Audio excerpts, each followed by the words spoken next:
Канадын гадаад хэргийн яамны санхүүжилтээр хэрэгжүүлж буй Монгол Улсын олборлох салбарын менежментийг бэхжүүлэх SMINUS-ийн хүрээнд Канада улсын Оттава, Сальбури, Торонто, Ванкувер хотно 9 сарын 23-наас 10 сарын 4-ний хооронд байгаль орчны аудитын туршлага судлах танилцах аялалд хамрагдсан байгаа.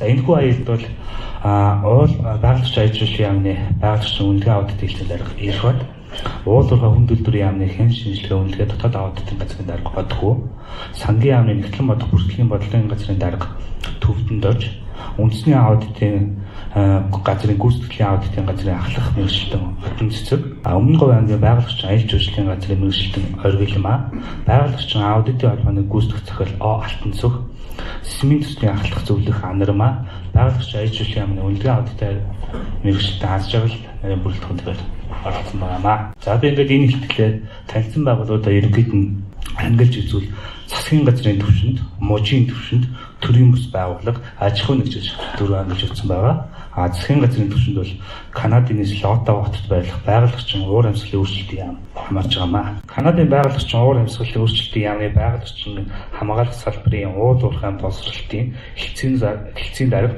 аймаг зэвийг болон холбогдох нөхцөлгүүдэд бид уулзсан байгаамаа. Энэхүү яам нь болохоор тус яам нь байгаль орчныг хамгаалах, улсын байгалийн өвийг хамгаалах, иргэдийн аюулгүй байдлыг хангах чиглэлээр цаг өөр, орчны мэдээлэлээр хангах чиглэлүүдээр ажилладаг.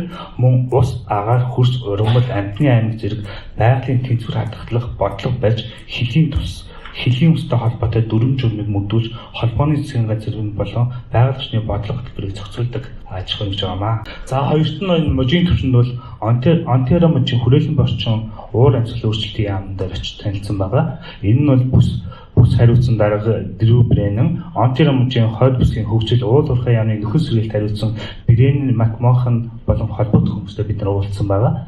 Энэхүү хүрээлэн орчин уур амьсгалын өөрчлөлтийн яам нь бол уугуул иргэдийн харилцаа, ашиг малтмлын хөгжил, газар ашиглалт, геологийн судалгаа, стратегийн үйлчлэгээний салбарт үйл ажиллагаа явуулдаг байгууллага байгаа. Мөн зөвшөөрөл олгож хяналт тавьж тухайн яамны нэг онцлог юм тухайн яамны байцаагч нь үйл ажиллагаа явуулж аж ахуй нэгжүүдэд хугацаат болон гинтийн шалгалт хийж уугуул иргэд бизнесийн байгууллагын ашиг малтмлын зах зээл хоорондын харилцааг яамны нэрийн өмнөөс зохицуулдаг аж ахуй нэгж институт байгаамаа. Гурд нь бид нэр төрийн бүс байгууллагатай уул уурхай холбоотой очиж уулзсан байгаа.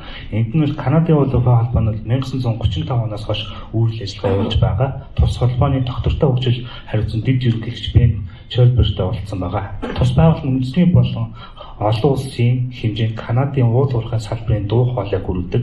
Уул уурхай салбар эдийн засгийн ямар үнцэнтэй болох талаар олон нийтэд боловсрол олгох чиглэлээр ажилладаг институт байгаамаа. За ингээд үндсэн гол юм бол энэ Канадын аудитын холбоотой бид нар очуулсан байгаа.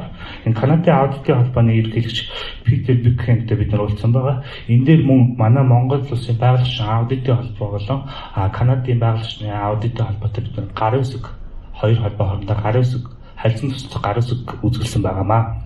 Энэ Канадын аудитын холбоо нь бол бие даасан өөрийн удирдлагатай 4 жилд нэг удаа ерөнхийлөгчөө сонгодог ашигын бүс байгууллага. Тус холбоо нь байгаль орчин эрүүл мэнд аюулгүй байдлын асуудлаар мэргэжсэн аудиторуудтай. Аудитын холбоо нь гишүүддээ сургах, тэдний оролцоог хангах, хөгжүүлэх, ашиг сонирхлыг хамгаалах ажил хэрэгжүүлдэг. Гишүүнчлэлийн хувьд бол нээлттэй ямар ч төрлийн аж ахуй нэгж орж болдог. Жигдээ нэг удаа үндэсний хэмжээний форум зохион байгуулдаг. Байгаль орчны аудитор нь 5 жил тутмаа эрхээ сунгуулах шаардлагатай байдаг. Асуудал гарсан аудиторуудыг торгох, эрх цуслах арга хэмжээг авдаг. Тухайн холбоо нь орсон гишүүд ёс зүйн кодыг чандан баримталдаг байна. За энэ Канада улсад нэг онцлог институт нь Эко Канада гэдэг байгууллага байгаа.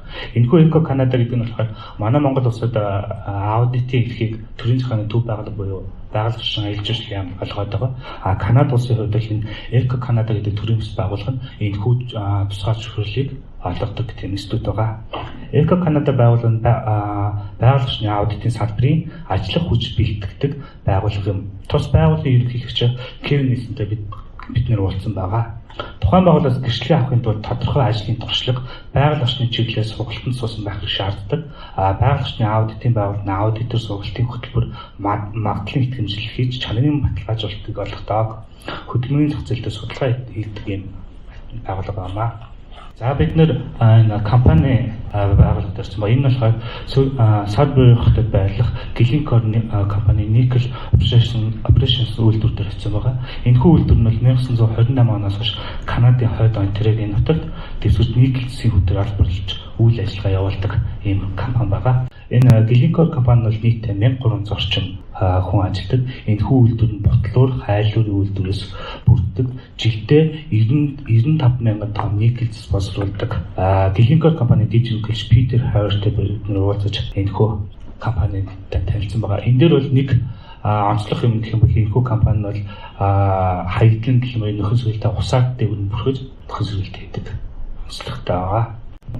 За бид нэр Канадад энэ ихэвчлэн зөвлөх үйлчлэгийг маш их дэмэлээ. Тэгээ энэ дээр бид нэр зөвлөх үйлчлэгийг Stratos гэдэг компанитай очсон байгаа. Энэхүү компани бол төрийн байгууллага, бизнесийн байгууллага, иргэний нийгэм байгууллагуудад байгаль орчны нийгэм, эдийн засгийн нарийн төвөгтэй асуудлыг шийдвэрлэх нь менежментийн зөвлөгөө өгдөг ийм байгууллага байна. Энэхүү нь болохоор үйлчлүүлэгч ямар байгууллага байсан системтэй мэдгэдэггүй өөрчлөлтөө өгж үүрэг хүлээн ажилладаг байгаа.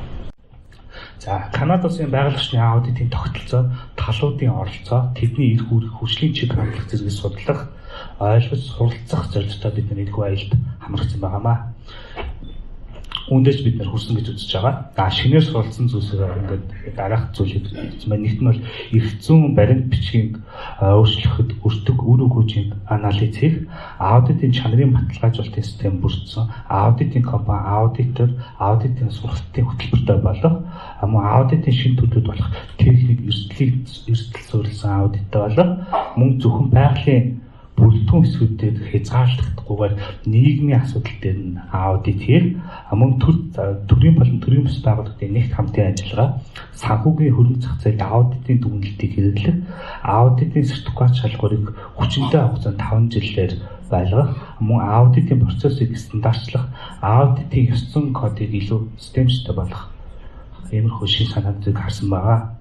За цааш авч хэрэгжүүлэх арга хэмжээний хувьд нэр иймэрхүү арга хэмжээг тодорхойлсон байгаа. Үүнд бол байгаль орчин аудитын нэгдсэн мэдээллийн сан бүрдүүлэх, сейсмийн төсөл болон байгаль орчны аудитын холбоотой хамтран Монгол улсын байгаль орчны аудитын эрх зүйн зохицуулалтын талаар дүн шинжилгээ хийх, уул уурхайн үйл ажиллагааг эрхэлдэг аж ахуйн нэгжийн удирдлагуудад байгаль орчны аудитын ач холбогдлын талаар сургалт зохион байгуулах, төрийн зарим чиг үүргийг төрийн бус байгууллага шилжүүлэх асуудлыг судлах, төрийн бус байгууллагыг чадварчуулах, аж ахуйн нэгжүүдэд аудитын үр нөлөөг таниулан хэвшүүлэх, аудитын компани, аудитор, аудитын сургалтанд чанарын баталгаажлалтын систем нэвтрүүлэх, ингэснээр аудитын үйл ажиллагаанд итгэдэг иргэд байгууллагыг итгэлийг дээшлүүлэх, аудитын үр дүн санхүүгийн бол даатгалын системд уяах арга хэрэгслийг судалж хэрэгжүүлэх шаардлагатай байна гэж бид нэр үзсэн байна. За анхаарал татсан баярлалаа.